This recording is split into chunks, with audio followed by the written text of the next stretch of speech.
Bom, nós estamos aqui com o Dr. Fred, médico responsável pelo todo o procedimento de UTI e da ala de Covid-19 da Santa Casa de Santa Fé do Sul, doutor.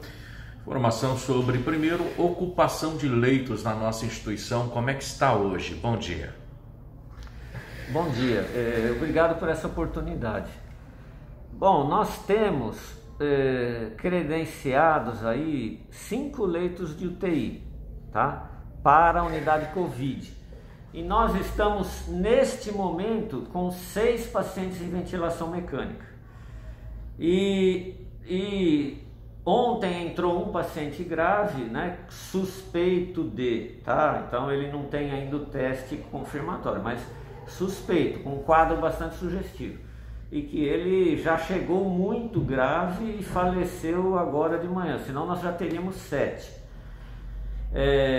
Na enfermaria nós temos então mais que são 6,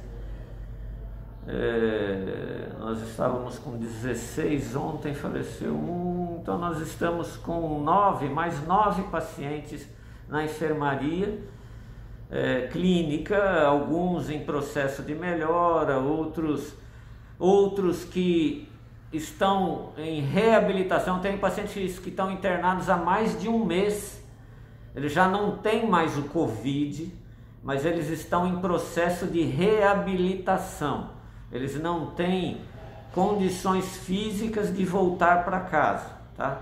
Ainda, tá? Isso. Questão do tratamento medicamentoso, o que é feito com esses pacientes, doutor?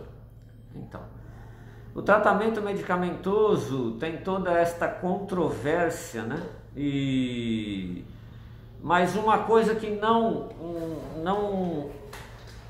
há controvérsia, mesmo que você visite a página dos médicos que defendem a intervenção medicamentosa, para a fase avançada da moléstia, ninguém fala que os remédios funcionam, ou muito poucos. A maioria deles diz que o remédio funciona como prevenção.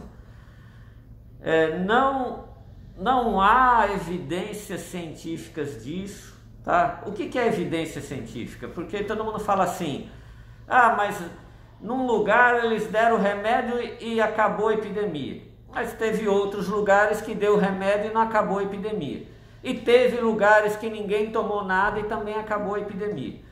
A transmissão do vírus depende de um monte de fatores, do clima, das pessoas, dos hábitos sociais das pessoas,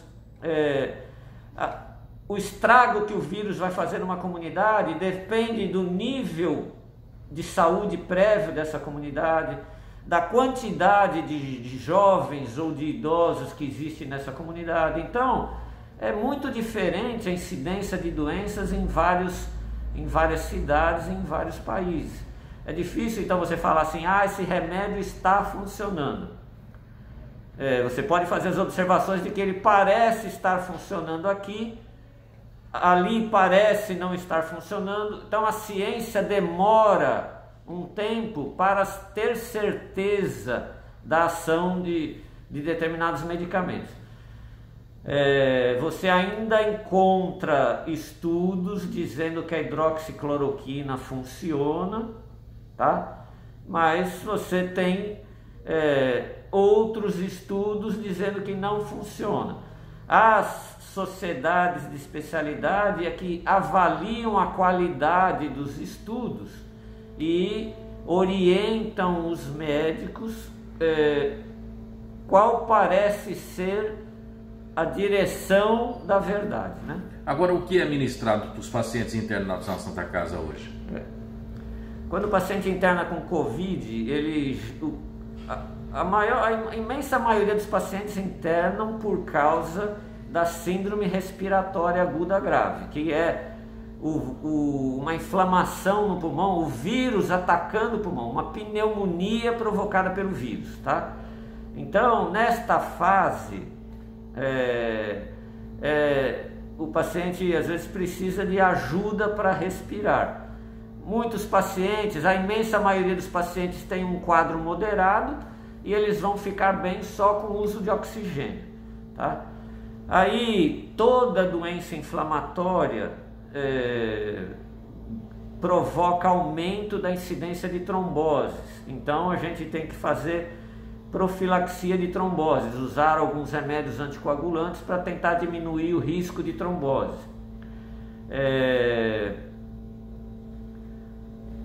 Alguns estudos parecem mostrar que o corticoide traz benefício, começa a trazer benefício nessa fase que a pessoa está usando oxigênio, tá? E para as pessoas então mais graves que estão em ventilação mecânica, então o corticoide é usado para essas pessoas. No início da doença, quando a pessoa chega e a gente olha o raio-x ou a tomografia, você não sabe se tem pneumonia bacteriana associada ou não, tá? Então a pessoa chega com um pulmão com várias manchas, digamos assim, que aparecem no raio-x ou na tomografia. Antes de existir essa doença Covid, a gente falava, tá com pneumonia, tá com broncopneumonia, a gente dava antibióticos. Então, a gente também dá antibióticos. Quando sai o resultado positivo do Covid, a gente sabe que é pneumonia viral, tá? Como a gente não tem uma maneira de monitorar direito se a pessoa está adquirindo uma bactéria neste momento, porque ela está fragilizada, a gente continua os antibióticos. Mas existem vários trabalhos publicados da Itália, da Espanha, da Inglaterra, por exemplo, que na hora que sai o teste, se eles não têm mais nenhuma evidência de infecção bacteriana, eles suspendem tudo. E as taxas de mortalidade deles não são piores do que as nossas. Tá? A nível de equipe, como é que está hoje essa ala Covid? Isso está difícil, tá? Eu tenho um pessoal bom, com boa vontade, que está ficando cada vez melhor, tá bom? Na assistência, mas assim, em número, nós somos poucos. Não tem muita gente que quer trabalhar na ala Covid, tá? Bom, o interior sempre foi complicado em termos de mão de obra para montar os sistemas de saúde. Aí nós estamos falando de mão de obra especializada, né, doutor? Porque tem muitas pessoas que se formaram, por exemplo, que reclamam que estariam à disposição, mas elas podem ocupar esse espaço?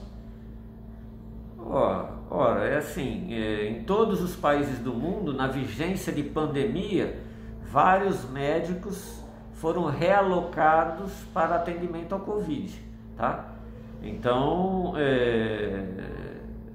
é o que se pode fazer em época de pandemia. A pessoa chega, ela tem um treinamento, ela é acompanhada um período e vamos levando.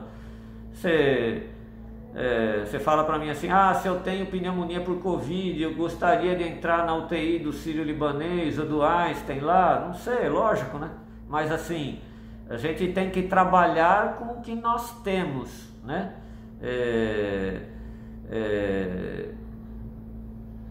Não há no Brasil, tirando umas poucas instituições privadas, eu nem sei se essas próprias instituições privadas, se elas tiveram um número muito grande de pacientes, se eles conseguiram montar as unidades só com pessoas especializadas.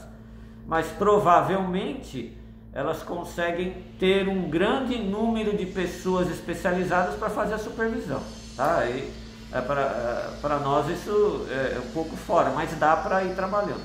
Doutor, para a gente encerrar, qual a mensagem que o senhor deixa para a população, especificamente de Santa Fé do Sul? Bom, no mundo, os países que controlaram a epidemia e melhoraram são os países com melhor acordo social, tá? Eu estou falando dos países democráticos. Você vai falar da China, por exemplo, eles botam uma linha de tanque isolando um condomínio, ninguém entra, ninguém sai, assim controla a pandemia. Mas nos países democráticos, os países que têm um melhor contrato social, uma melhor convivência social, eles controlaram a pandemia de maneira muito tranquila. Então, Japão, Coreia, Nova Zelândia foi fantástico, tá? E qual foi o foco? O foco a doença é uma doença respiratória, ela entra pelo nariz. Então, e tem muita gente que é portadora do vírus e nem sabe. Então, se todo mundo respeitar o distanciamento social, usar máscara, se os comerciantes não deixarem aglomerar gente dentro das suas lojas, a gente vai diminuir o número de doenças, né? de pessoas infectadas. Tá certo. Obrigado pelas informações, por essa entrevista, doutor. Eu que agradeço a oportunidade.